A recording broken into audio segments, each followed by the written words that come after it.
Hey, Thank you.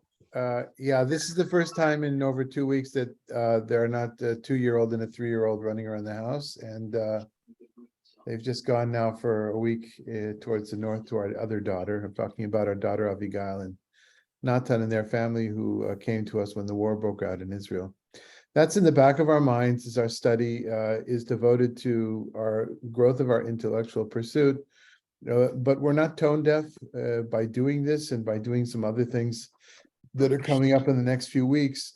It's not because we don't realize the gravity of the situation. We do, or I will speak for myself, I do. I totally realize the gravity of the situation in Israel. I feel it every day, almost the entire day. It's not just knowing people, knowing kids, young people that now it comes out their names have been murdered who we knew in the youth movement or are friends of our daughters. It is the existential threat that exists to Israel right now. And not only the existential threat to Israel and therefore to Jews around the world, but also the humanitarian tragedy of so many dead in Gaza. And I hope that if I do ever mention the war and begin with a prayer or end with a prayer, and I don't include those who are in Gaza, I hope that you will remind me that I forgot and I left them out. I'm finding that in my colleagues. I'm finding that missing in a lot of the talk that I hear. I understand that many Americans are angry and don't want to hear about the other side, but my purpose, my job, at least in my understanding of my rabbinate, is to make sure that we don't lose our humanity while we put things in proportion. And I certainly personally support what the Israeli army is doing, and I will support whatever decisions, not whatever, but most reasonable decisions that are being made in the government right now. That doesn't for one moment excuse me from having at least part of my vision, part of my perception on those children and non-combatants in Gaza. A final word about those that might say there is no such thing as non-combatants. They're all part of it. They elected Hamas. They haven't rebelled against Hamas. I think we've spoken about that as well. But let's leave all that aside, and certainly the 3-year-old and the 4-year-old and the 2-year-old and the 1-year-old. They have certainly not chosen to be in Gaza and certainly not chosen Hamas as their leadership. So our prayers are with all those who are involved. If there are those of you who would like to talk about this as we put on our e-blast, please give me a call. I will certainly make time for anybody that wants to have a conversation. In the meantime, we'll continue to study, and we'll dedicate the study not only to the elevation of our own intellectual grasp of what Judaism is and what it's made for, the building blocks of Judaism, if you will, the building blocks of Zionism, if you will, and that's in the book of Joshua. Maybe one of the reasons I've kind of held off over the years from doing this, as we continue in our study, going from the 5 books of Moses now to the 6th book of Joshua. And we dedicate this study also to the memory of those who have been murdered, brutally murdered. As we do as Jews, we often study Li'ilui Nishmata Adam, to elevate the soul of the deceased. And as I always say, we are equally or even more so elevating our own souls. And a final comment about carrying on, so to speak. The shock is still there. It's a little bit less of a shock now and more reality of what is happening. But what we do in Or Hamidbar matters. What we do matters from a Jewish identity point of view for each of you who participate in what we do. It matters as a voice here in the desert for a particular kind of Judaism. It matters, I think, for a healthy relationship between the state of Israel and Jews of the diaspora, at least here where we live or where we reach through digital communication. And in order to do that, we need to continue. We continue with prayer, we continue with study, we continue with social justice work wherever it might be found. Weeks ago, those that are on our mailing list received an invitation to a conference tomorrow in Rancho Mirage. Perhaps some of you have signed up that I've been asked to be one of the speakers or on a panel about how religion deals with suicide. This is the connections between suicide and spiritual traditions and faith traditions. That too is a reality. That's here. It's happening under our noses in the same way that other things, perhaps worse on our scale of what we need to spend our time on, are happening in other places. But that too is important.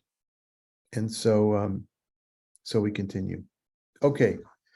Let's see. The text is in the text box, the chat box. If you need the text, if you're not using our printed text, you can find it in any Bible, in the Hebrew Bible, the book of Joshua. Most of everybody who was here was studying together the book of Deuteronomy, perhaps everybody. Marjorie, I see your name. I don't think I know you, but not sure you were with us beforehand. Aryeh, from time to time, we see your name. And Aryeh, I think, I'm pretty sure you know. You remember yourself, perhaps you do as well, Marjorie, the end of the book of Deuteronomy, which ended with Moses not getting to go into the land. Ended with a lot about renewal of the covenant, because it was the end of the 40 years. It was 40 years or 39 years after Sinai. The covenant needed renewal, and it also ended with some instruction as to what to do afterwards. And we're going to get to those things, not today, but we're going to get to them in the chapters to come.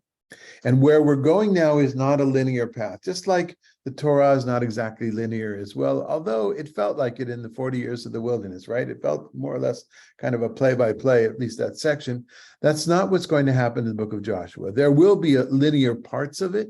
Linear, I mean, going from one point to the next is from a at least chronological or chronology of the narrative point of view. I'll say this now, which I say about all of biblical literature. I don't know this to be true as recorded historical events the way that we would think of facts and history. That's not my goal in studying. It could be others who are here.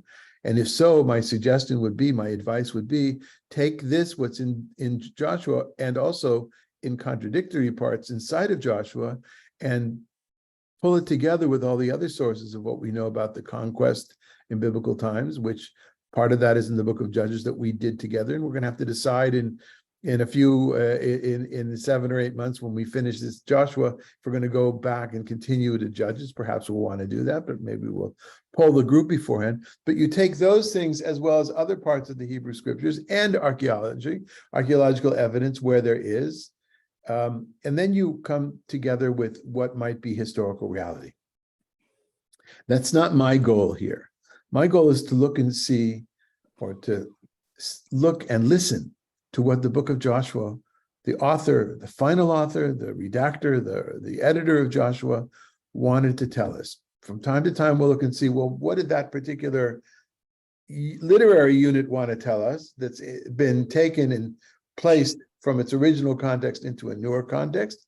We'll speak about those things when we get there. But I realize that for most people here, I'm guessing this is the first time of actually reading the book of Joshua from start to finish. And that in itself is an enviable situation. I had that myself. Many of us had it in the Acts of the Apostles group that we were in last year with actively engaging. It was the first time reading. There's a special pleasure in reading a biblical book for the first time, because in so often, especially rabbis and people that have been to synagogue a lot, it's not the first time. It's many, many times. And there's something special about reading it for the first time. Okay. Before we go on, are there any questions? I think everybody here knows the ground rules. The ground rules is that this is not a orthodox or a traditional study group. This is a study group that is in the context of a very liberal, progressive. When I say progressive right now, I mean religiously, but also we will get into progressive politically as well, because we're going to be talking about issues of colonialism and drawing parallels and analogies to the United States will be appropriate, is appropriate in this particular prayer group. Certainly drawing analogies to the state of Israel, maybe right now is not the right time to develop those things, because we are in the midst of a war. But those are things that can go up, and please accept my facilitation that if somebody raises an issue that I deem to be a little bit too explosive for the group as a whole, we can take it, we can sidebar it, or we can postpone it for another time. But people should feel comfortable asking all sorts of questions, including the questions that come from tradition itself. That, well, why do you say that? Joshua was this, we know about this from the rabbis. All that is fine, to which I will, as I always do, I hope, answer with respect that, yeah, that's the way the rabbis or certain rabbis saw this particular passage. But there's the simple meaning of the text, there's the midrash, and there's, of course, what we do with it today. Okay, enough preliminary talk, I think, right? Are there any questions or comments before we actually begin? All right. So Richard, you want to start us off with verses 1 through 4? Okay. After the death of Moses, the servant of God, God said to Joshua, son of Nun, Moses' attendant, my servant Moses is dead. Prepare to cross the Jordan together with all the people into the land that I am giving to the Israelites. Every spot on which your foot treads, I give to you, as I promised to Moses. Your territory shall extend from the wilderness and the Lebanon to the great river, the river Euphrates on the east, the whole Hittite country, and up to the great sea on the west. Okay. So reactions. Something surprising. Well, it's a big problem for the fundamentalists. They want to take over Iran and Iraq, and well, it wouldn't be Iran, it would be Iraq up to the Euphrates. Right. So I had thought, and I forgot, of course, in the technical mix-up beforehand, to bring up a map that this would. You know what? Maybe give me a second and let me try to find something really quickly that would give us a map of this.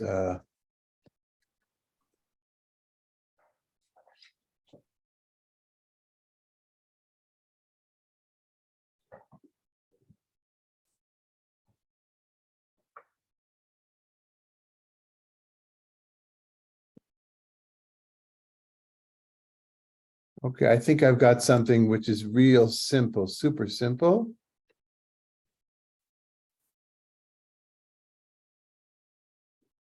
Okay, can we see that? Yes. Great. Okay, so let's take the easiest border. What's the easiest border, folks? In what we read, and we'll get to the other parts right now. But you brought up from this promise to, as I promised Moses, right? Your territory shall be extend from the wilderness, the Lebanon, the great river, and Euphrates on the east, and the whole Hittite country, and up to the great sea on the west. What's the easiest to define of all these boundaries? Mediterranean. Euphrates. Yeah, the great sea. Now we know that it's a sea and not an ocean, but all they knew was that's a big sea. And it's the same word yam for the Kinneret, for the Sea of Galilee, as it is for the Sea of Galilee is the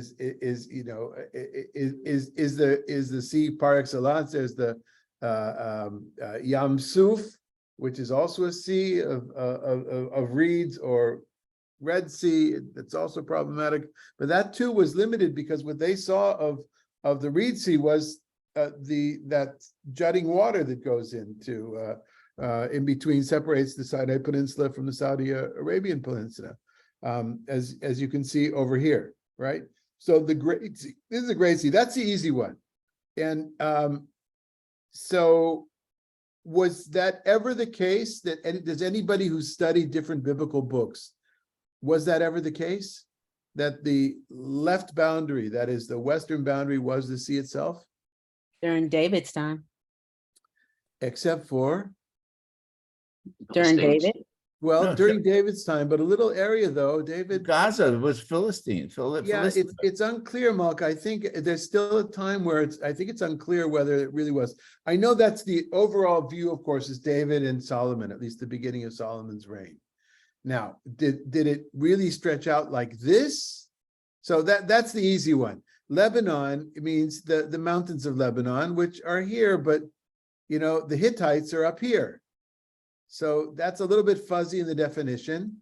To the two rivers, that's easy to define geographically, the Tigris and Euphrates over here. But of course, do we imagine that the empire actually went out there in reality, despite what one might see here and there?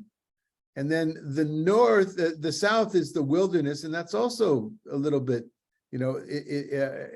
it's unclear. There's other places that are not here that talk about Nahal Mitzrayim, the river of Egypt, which some people put as the Nile, some people put it as over here, more or less, which is Wadi El Arish, and some people have it even over here, which is Nahal Absor, and I would imagine, I think also Nahal Gaza, which has been in the Gaza River, which has been in the news.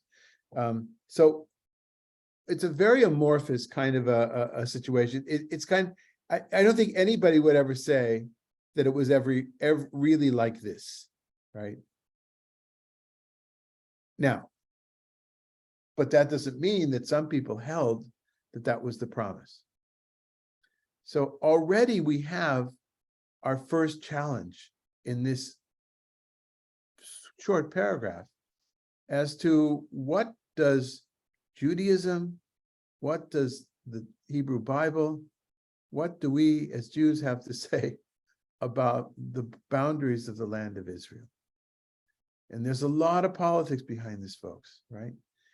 You've all seen all the different, maybe you haven't all seen, but in social media, there's all these different presentations of both sides of how it happened, that there's Palestine and there's Israel and there's the Gaza Strip and all these kinds of things. What we do know, and this is my main point here, and maybe we'll leave it at this so that we don't get too deep into the realia of today, current events, is that everybody has their version. And if you were to go through every biblical passage of what are the boundaries of the ancient land of Israel, what was promised to Abraham and to Sarah and to the ancestors, you don't come up with the same thing. It's rather amorphous. And it was probably written that way intentionally because that's this aspiration of a great empire, like so many nations before us, around us, maybe in the future as well. But that doesn't mean at all that reflects historical reality. Yeah, David. Go ahead, Harold. When I saw when I first saw the map, I was wondering what the source of that map was, because when I looked at it, I thought it's fiction. I mean, are they saying that whoever devised that map, did they say that at one point Israel governed parts of what are now Iraq, virtually like 75% of Syria, Lebanon, Jordan, northern Saudi Arabia? I don't think it ever was that.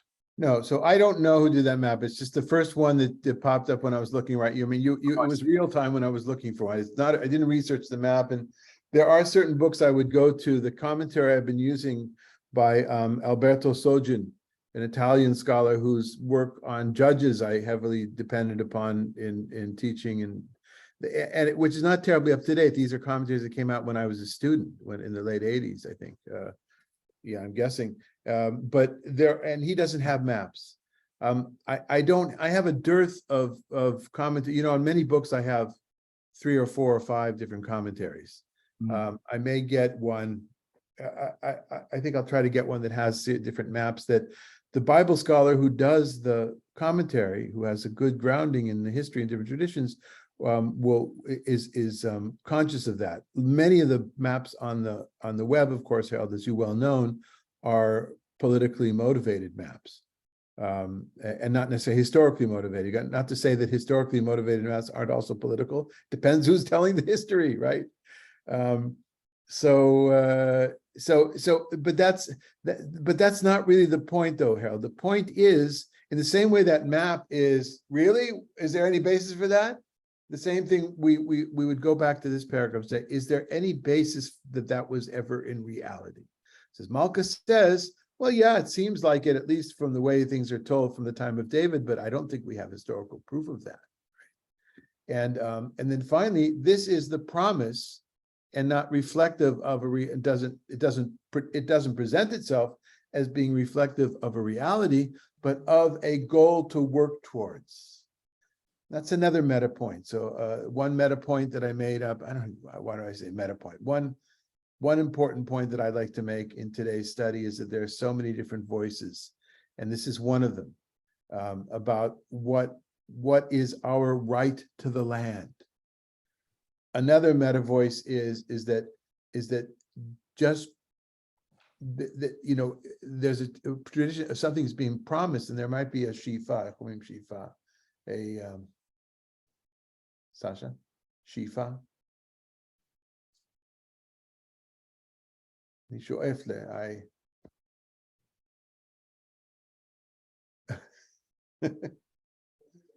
A goal. It's not a goal, but this might be the fantasy.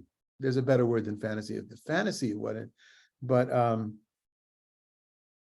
we need to be really careful when we quote biblical texts in the contemporary world. All right.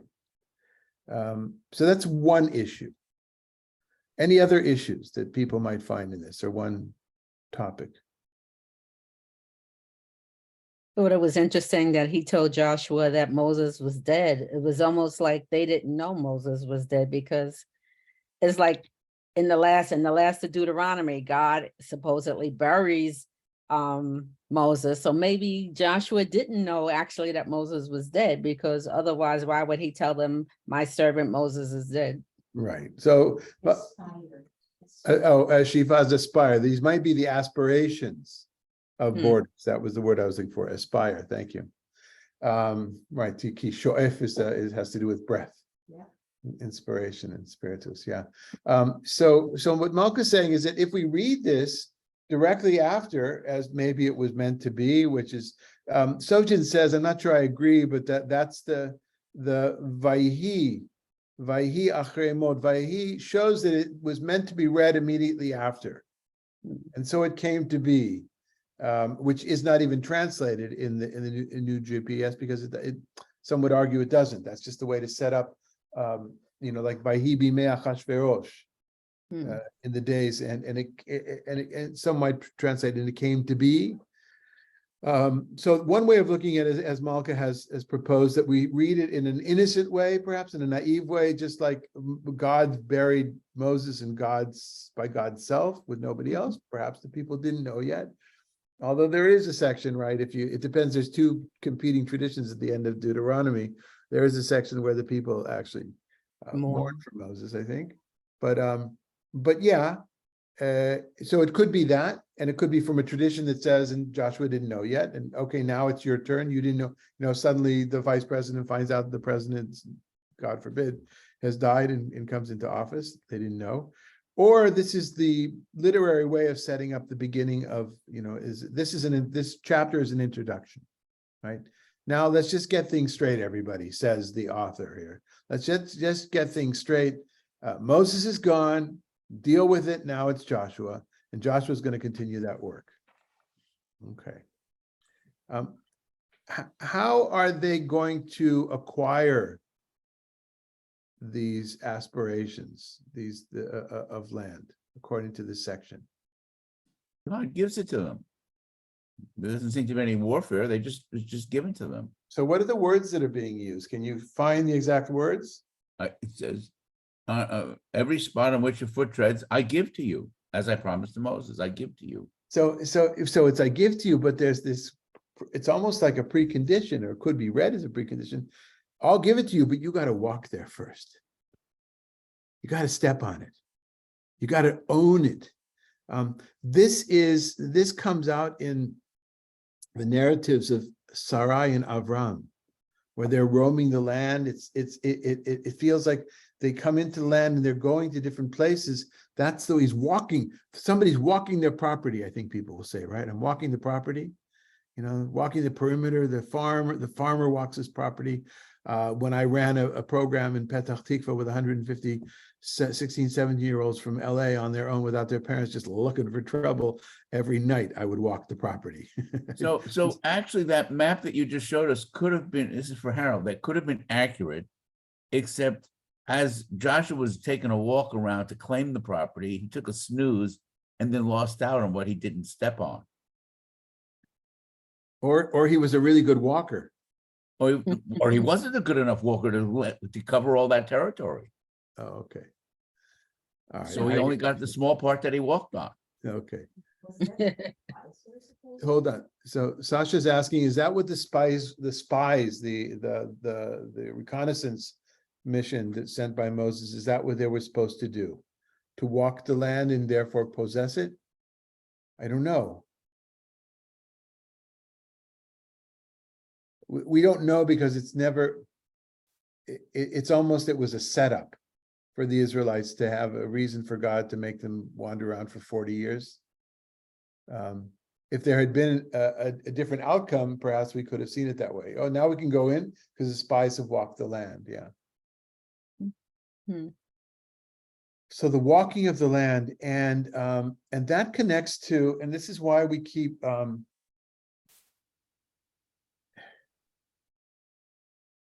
this is a point that I made a lot in the book of Judges, is this idea, and to me, this is the sense, this is one of the purposes of our study, is not just the theoretical study of what's in Jewish literature. It's not just theological understanding of how our ancestors saw the relationship between people of Israel and God, but it's also to understand modern day Israel and Zionism and Zionist education.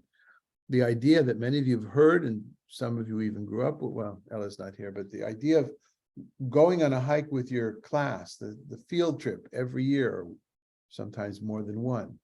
We'd go sleep outside under the stars or make tents out of blankets. I mean, every Israeli kid, even before they got to the army, they knew how to do that, right? These kind of things that you would do. Wherever you went with your little pocket-sized Bible, your Tanakh.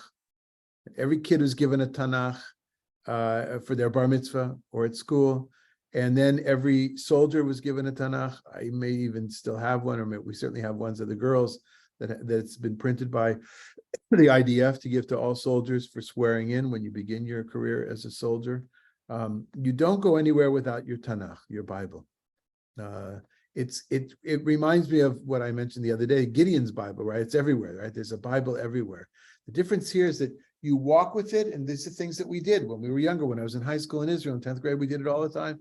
You walk with it, take it out, and the guide will say, open up to Judges this, to Joshua 1. You walk looking over a hillside.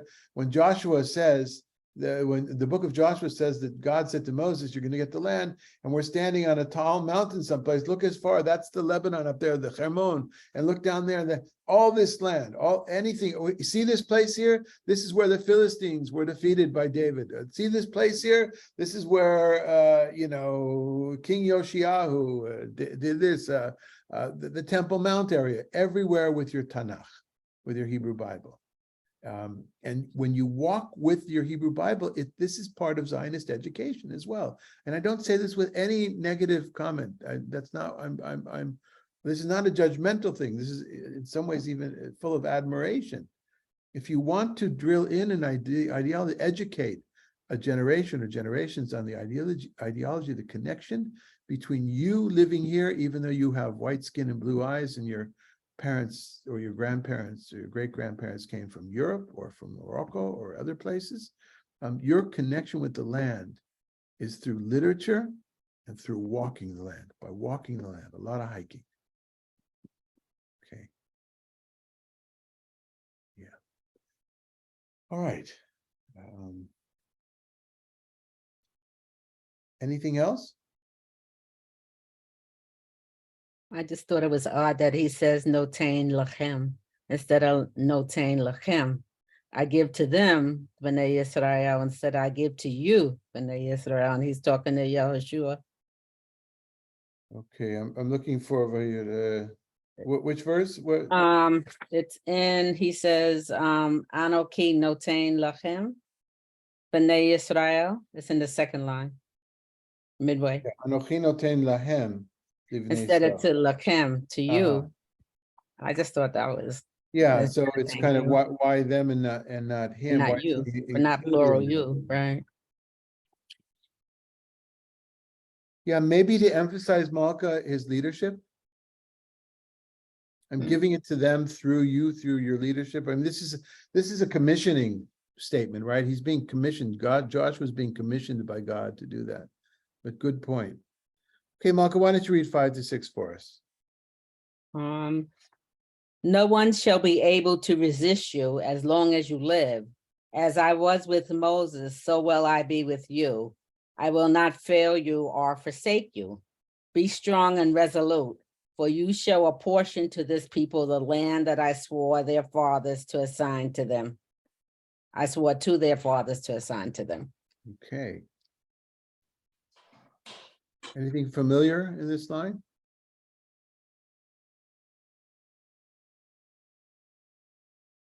Well, perhaps look at the Hebrew for be strong and resolute, chazak ve'amatz. Harold, I think you and I had a back and forth about Yeah, chazak ve'amatz, chazak ve'ametz. Mhm. And so indeed, there's a lot of things, almost all the things that are that have been boldened here are connections with the books of the Torah beforehand. This is a conscious act by the author, at least of this chapter, to show that this is a continuation of what was going beforehand. Not only in the content, as it says here, you're getting the mantle that was on Moses's shoulders, the responsibility and the power, the protection. Now it goes to you. So that's in the content, but also in the form of using recurring phrases. If you would, just a second,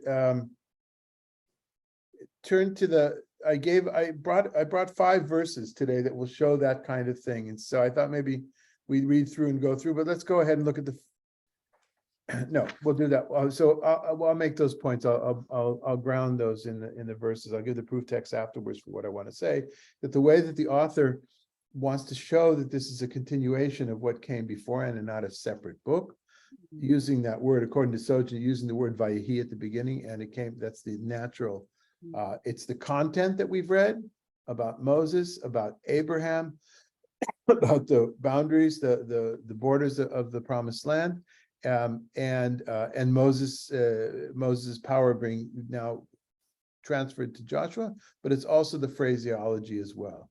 Tidroch kaf raglechem, that your foot, every place where your foot steps, or in this particular section, to be strong and resolute. Sid, you want to read 7 to 9? But you must be very strong and resolute to observe faithfully all the teaching that my servant Moses enjoined upon you. Do not deviate it from to the right or to the left, that you may be successful wherever you go. Let not this book of the teaching cease from your lips, but recite it day and night, so that you may observe faithfully all that is written in it. Only then will you prosper in your undertakings, and only then will you be successful.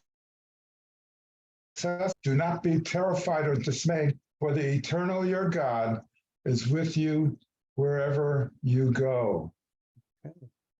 I should have mentioned, I will now, Yusai, it says, A lot of that is not all of it, but some of it is so similar to what God was telling to Abraham, Isaac, and Jacob, and Moses, and etc. right, absolutely. And we'll get to those, comments in a second.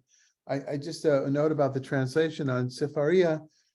They have a variety now of translations, I mean, they have for a while, that you can use. And while for a long time I was using the older JPS, the classical JPS, new JPS, not the new JPS translation, I decided this time to use the gender sensitive version that has been put out in the last year or so, maybe beforehand, but I only discovered this last year. And therefore, instead of seeing the word Lord for Adonai, you see the word eternal. And that's why eternal is in capital letters in the same way that they had printed in the JPS Lord in capital letters as well. And eternal is a really good translation for Adonai.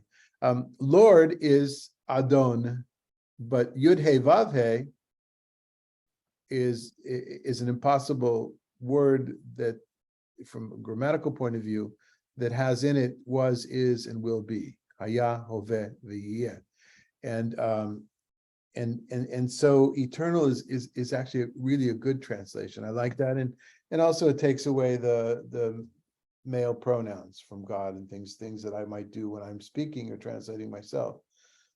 So that if anybody was wondering why it says eternal instead of Lord, and there may be other differences as well, that's why. It also means that it's going to be a little bit less literal than the translation we're used to. Go ahead, Harold. How do you pronounce the word for eternal in Hebrew? I mean, that they have here. Oh, what they have here represents Yud He Vav He.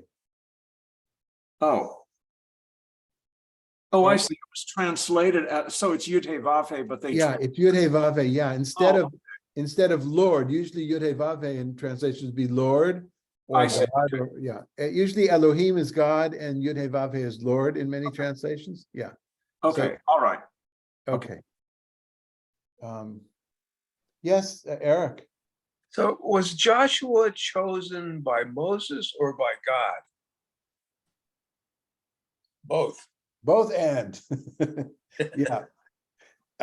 It's hard. That would be an interesting thing for us to do, is really to go through all the sections, which I didn't do, but which if you were to look in the Encyclopedia Judaica on Joshua in the Bible, then you might get that kind of somebody who's already done that work. And perhaps I knew an answer to that one time. But in what traditions is Joshua named Hoshea? By the way, we didn't talk about Yoshua. Remember his name in one of the stories, his name was Hoshea, and it was changed to Yehoshua. Yehoshua is Yeho, God, the first three letters of God's name, and Shua is from the word Yesha, from salvation. God is my salvation. It is the same name essentially as Yeshua, Jesus's Hebrew name. Yoshiyahu, Yeshayahu, Isaiah, Josiah, they're all variations of the same name.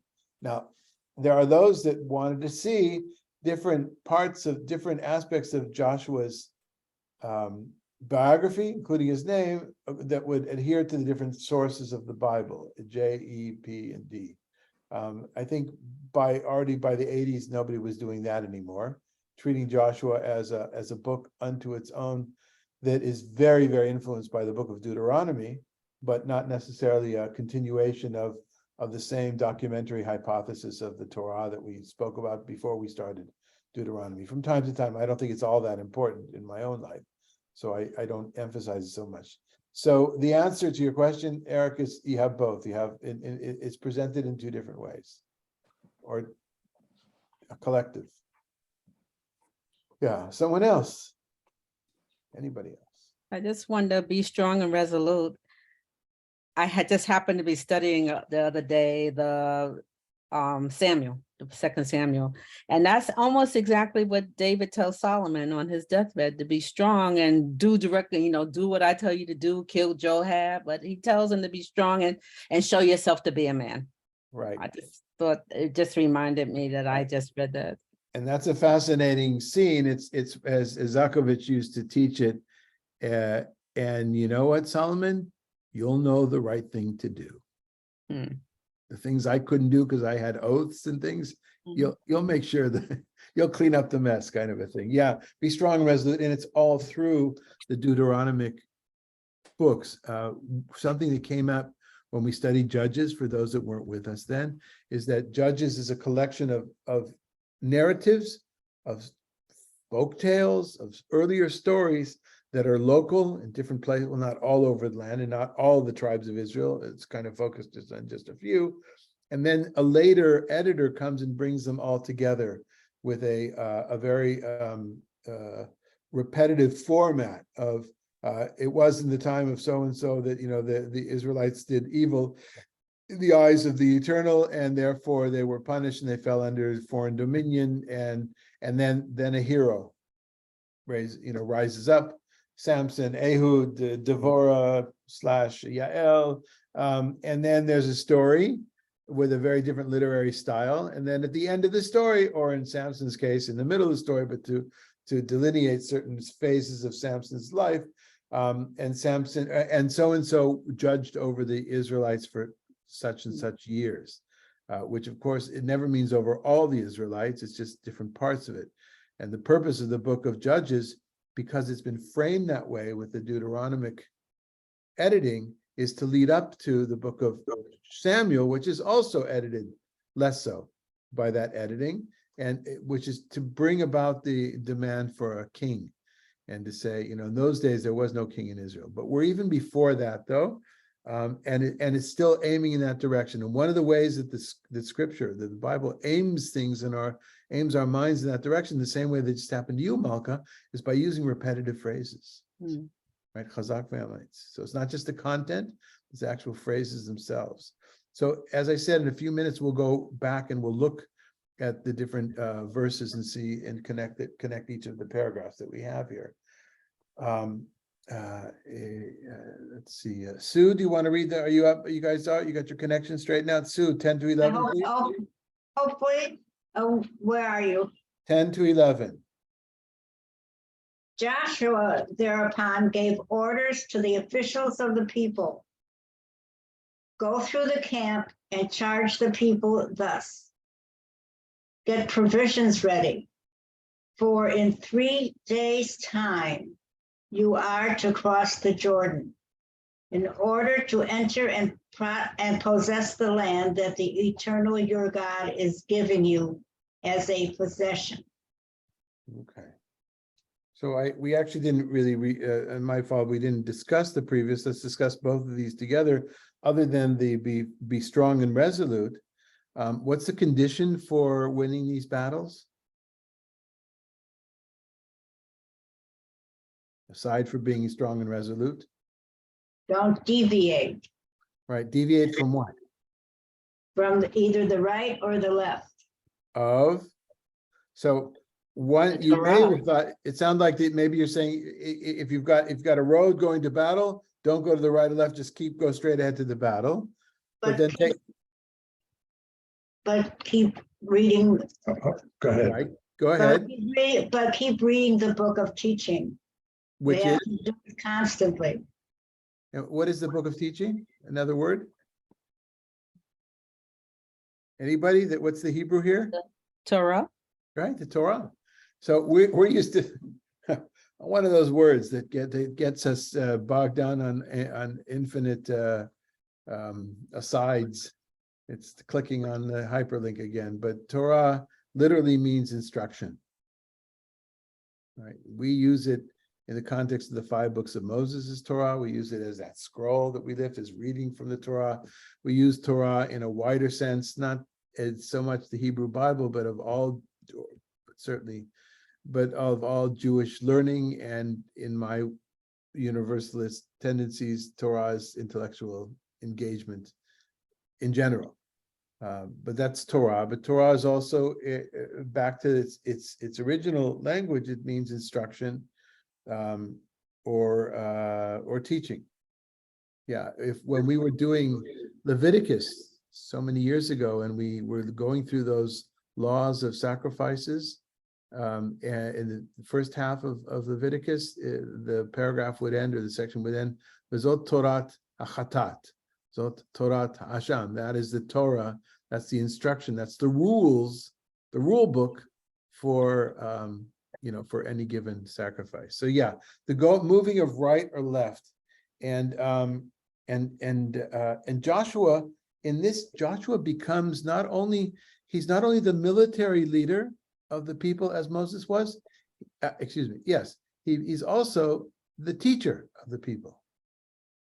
And although I don't think we have any, I'm saying this, I should check it. I don't believe, I can't think of now, laws and customs that we have that have made it into Judaism that are based on things, on any stories, any narratives or laws in Joshua. But we will see a really interesting story about how they observed the first Passover in 40 years. And that's coming up in the next few chapters. Okay. All right, the bottom section should have the the numbers 12 to 15. Harold, you want to go ahead?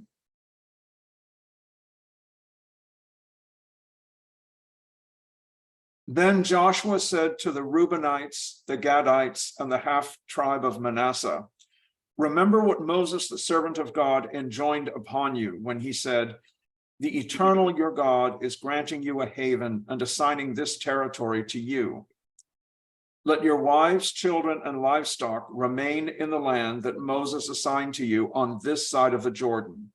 But every one of your fighting men shall go across armed in the van of your kindred, and you shall assist them until God has given your kindred a haven, such as you have, and they too have gained possession of the land that the eternal your God has assigned to them.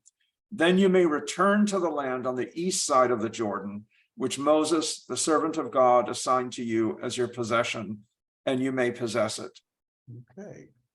I would imagine many of you remember that episode, right, at the end of the book of Numbers, where they had just gotten done, they were divvying up the land by lots into different things, and then there's 2.5 tribes of Reuben, Gad, and half of Manasseh say, listen, Moses, we'd rather stay on this side of the Jordan. So that's an interesting thing unto itself.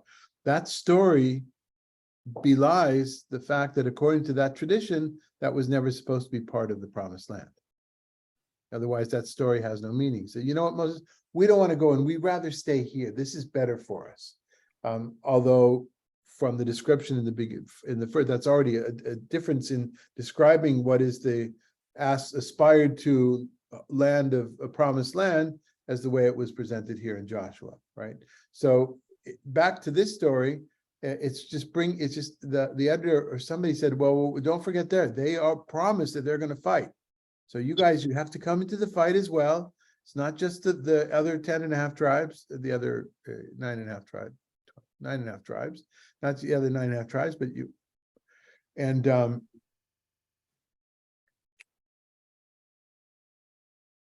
yeah. Okay. So that relates directly to, that shows that's a continuation of that particular narrative. And then there's this issue of how are they going to go about doing it? Beforehand, the question was, how are they going to, I asked Richard, what's the process through which they inherit the land? The answer was by stepping on it, by walking on it. Now we've had this commission to be soldiers. And how are they going to be soldiers? It's one phrase that's used here.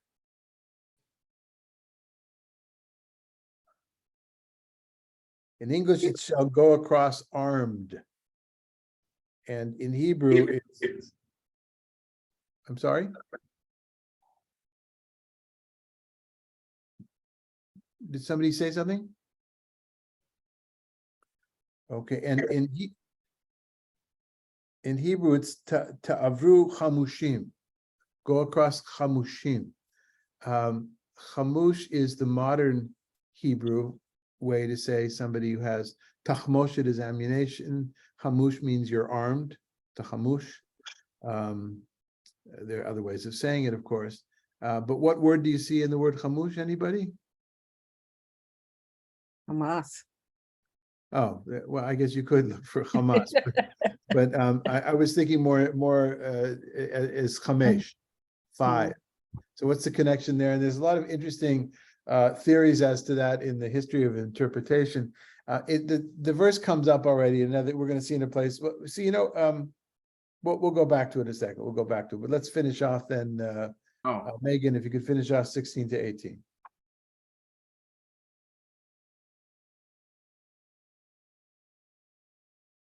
They answered Joshua, "We will do everything you have commanded to us, and we will go wherever you send us. We will obey you just as we obeyed Moses.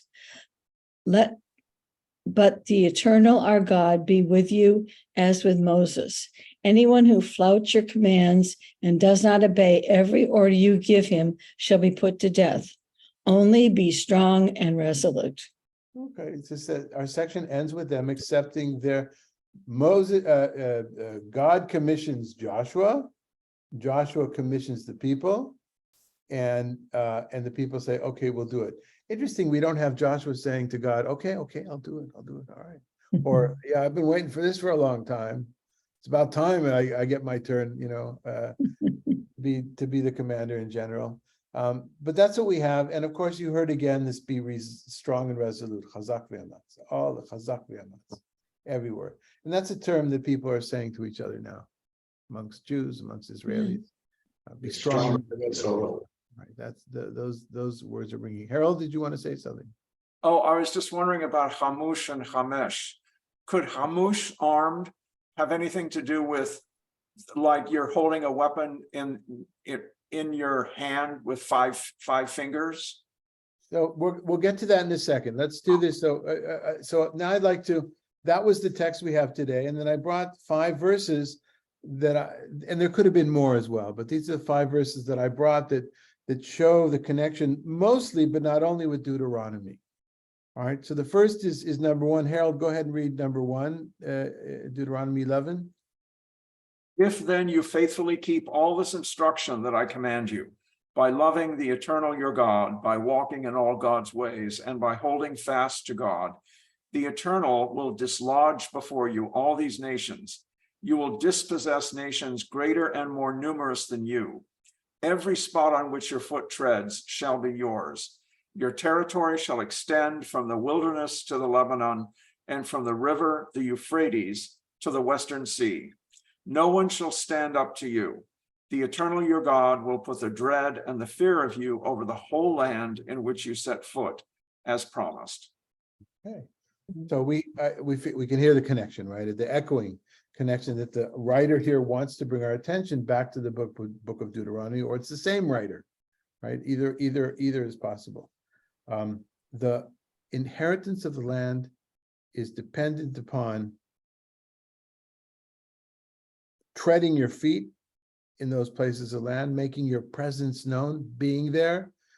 My mind jumps to the fact that certain politicians and heads of state and colleagues of mine have gone to Israel in the last 2 weeks just to be there, even though they're not necessarily doing anything particularly. By showing their presence, a leader has that ability to just be present someplace, even though there may not be any given task to be done, and there's an importance in that. And there's also this idea that you've got to faithfully keep all the instruction. This will work if you keep the rules of the Torah, right? And this was, by the way, one of the arguments, not this verse particular, but with Rabbi Yoel Teitelbaum, the Satmar Rebbe, whose works I was studying with my friend and teacher Shaul Magid, saying that he's very well known as his anti-Zionist approach, which was post World War II, and one of the things he's not really arguing with secular Zionists. That's not. He's arguing with Agudat Yisrael, with the other ultra-Orthodox leaders of his time, who were becoming part of the state of Israel, not necessarily being Zionist in the classical sense, but certainly playing ball with the government, with Ben Gurion and the government. And one of his points was that none of this can happen. None of this will last because the people that brought Jews to Israel were not observant Torah. They weren't Torah observant. So it can never last because the two things come together. It's one of the points that he makes. Other points, of course, as well. And one of the points that modern religious Zionism makes, like some of the people who are in the government and much of the settler movement is, well, that's how we're going to fix society. We will fix Israeli society and have God be at our back when we change the rules of Israeli society to be the rules of Orthodox halakha. And make no doubt, that's exactly what much of the last 8 months were about before the wars distracted us from it. That's exactly that's the program. I know because I was there. Okay, number 2, Rita Claire, you seem to be busy. You want to read? Okay, I didn't want you to, hope we didn't Sure. undo a whole, I hope the sleeve didn't fall apart on your sweater. I'm afraid I'm multitasking. There Oh, you well. go. Okay, number Okay, 2. and then number 2, then Moses called Joshua and said to him in the sight of all Israel, be strong and resolute, for it is you who shall go with this people into the land that God swore to their fathers to give them, and it is you who shall apportion it to them. Right, so Eric, this is an answer to your question, at least according to that, the end of Book of Deuteronomy has the commission coming directly from Moses, although it could be also that Moses is echoing God's commandment. I think they're on the same page. Read another one if you would, Rita Claire. You shall act in accordance with the instructions given you and the ruling handed down to you. You must not deviate from the verdict that they announced to you, either to the right or to the left. It echoes that verse that Sally, or the verse that Sally that Sue read, echoes this verse, of course. I'm just trying to show them very close. Right ahead. Again, these are only some of the highlights. You read ahead. Super no, she didn't read ahead. She read what I asked her to, but but it was connected to what we just read now, of course. Okay, and Dan, you want to read the last few verses there? Then he took the record of the covenant and read it aloud to the people. And they said, all that God has spoken, we will faithfully do. Okay, now this is a little bit more complex. Did anybody see this in anything we read? This idea of Naaseh v'nishma, we will do what we will do, and we will observe what we've heard. Yeah, it was within verses 16 to 18, the last section. Right, exactly. We will do it. It's just it's reversed. We obey as we obey. It's the same words though. Lishmoa, which is to listen, to hear, to obey, and naseh, yeah. Naseh, we will do. Right. Okay. And finally, So God led the people round about by way of the wilderness at the Sea of Reeds, that the Israelites went up armed out of the land of Egypt. okay, so back to Harold's question. Could it be that you hold a sword in your hand with 5 fingers? Perhaps. I don't remember seeing that particular one. Some people understood it in classical rabbinic commentaries as going up in columns of 5 columns, or something to do with the units, had to do with 50 or 5, something connected with 5. But my favorite, and I think it's Radak, I don't remember, but it's one of the medieval commentaries, who says, why chamushim? Because you put your sword on your 5th rib. Its place is next to your 5th rib. I don't know if I'm counting from the bottom, counting from the top. I never try to do it, but that's my favorite. That's my favorite commentary.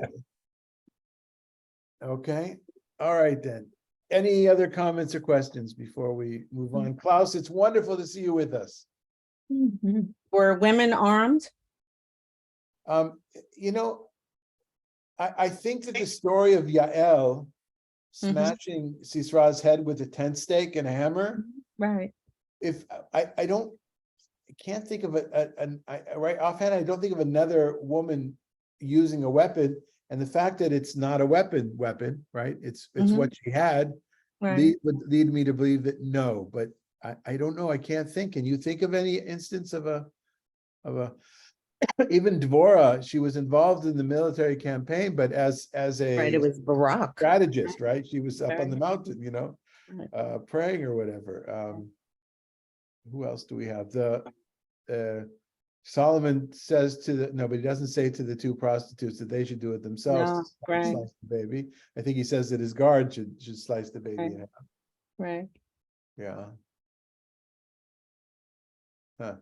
The other thing I thought about when you asked the question about, is there anything in the book of Joshua that's halakha?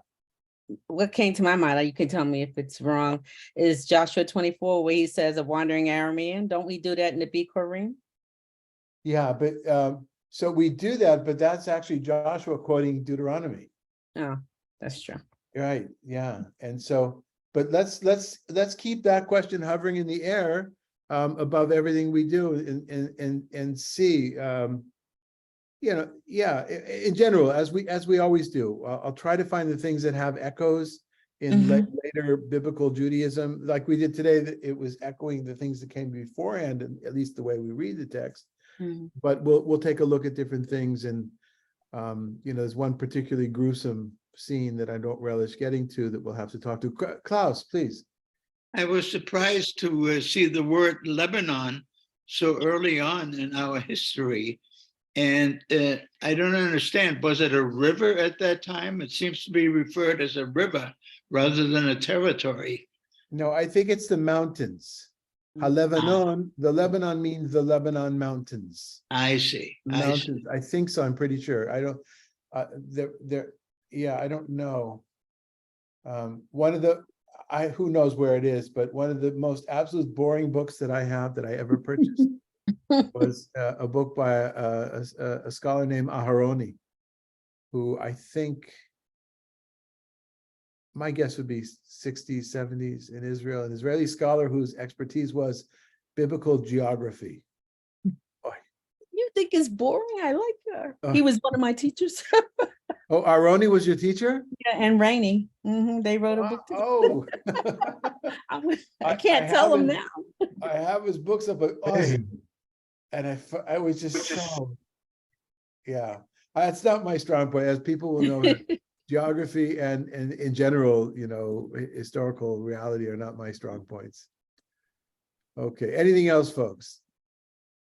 Yes, Rita Claire. Unmute. You're on mute. I'm having difficulties. You know, nothing has changed. The only thing is that God was on the side of the Israelites, the Jews. Other than that, really nothing has changed from then until now. As far as territory and conquering and fighting. Yeah, I think my reactions to that would be twofold. Number one is, right, there are certain things that are in the human condition that don't seem to change, that are, although in this case, I would say a large change. I think that's why it's important for us to learn these things. One of the larger issues in the change are that the victory of the Israelites in this coming up campaign is fully dependent not only on them settling in the land, being in the land themselves, but also keeping the laws of the Torah. And today, there are armies and soldiers and certainly terrorists who are at work because their motivation is religious motivation, but that's not the direct motivation, at least in Israel. It might be a twisted understanding of Islam for Hamas terrorists. It might be, and I'm really careful there, because at most every Muslim I know would absolutely disown that version of Islam. And we got to be really careful what people say about, well, Islam teaches them to do this, and suddenly there's these armchair experts in what the Quran says in the Western world. And that enough said. So that's one difference. But the Israeli army is not dependent upon the words of the Torah. There are those that think it should. And in one of the previous wars, there was quite a bit of a scandal that the army rabbis were, by peer pressure, having an entire unit say prayers together beforehand. And the army was always, certainly when I was in it, for the decades that I was in it and beforehand, was a place that if you wanted to be observant, there was a dispensation made, but it was a secular institution. It wasn't a theological. That's one of the differences. That wars continue, that territorialism continues. Yeah. My other reaction to you would be just thinking out loud or asking, what would the Canaanite Torah look like, or the Canaanite book of Joshua? What would their recollection of these years be from a distance? I don't think this wasn't being written at the time it happened, but how did they remember it? Of course, we don't know, and that's really for me the interesting part of historical work research, is to see those varying accounts, and because I'm not committed to finding the essence of what realistically happened, that's not my wheelhouse. I find a lot of value in seeing parallel or opposing narratives for the same events. Yeah. Because we But- have that for the American Revolution. If you read it from English history, it's different than if you read it from American history. Yeah. Mhm. Yeah, I would imagine Vietnam. I mean, anything, there's, anything contemporary where it was easier to preserve the other sides, the losing sides or the other side's version. Mhm. And of course, we see it in social media all the time. We see it in other media, right? We juxtapose, and that's what's going on now. Whose version is the authentic version? Mhm. Yeah. Okay. All right, folks. I think we're going to convert this class into a RSVP, a registered class, so that it might keep it neater from an administrative point of view. Unlike we did with what we did not do with Torah teachings, what we do with our other classes is this has been live streamed right now. So that's also something for us to remember, that we're not in our, we are accessible all around. And the other thing is that we record these things so that people can catch up if they miss a week or so. If you do not want to be in this, we should have asked beforehand, and we did in the old days. I just kind of take it for granted now. You want to participate in this, then talk to Madalena, and she'll suggest a way for you to be part of this without having to put your name up. She'll help you do that if you don't know how to do that. Put your name up. Although I do appreciate those that show up by face. It's easier to have for me to teach that way. And the final just reminder to folks that if you find these classes useful and you're not yet helping us financially, I would ask that you consider doing so. Okay, be well, and see some of you tomorrow. Bye-bye. Thank you.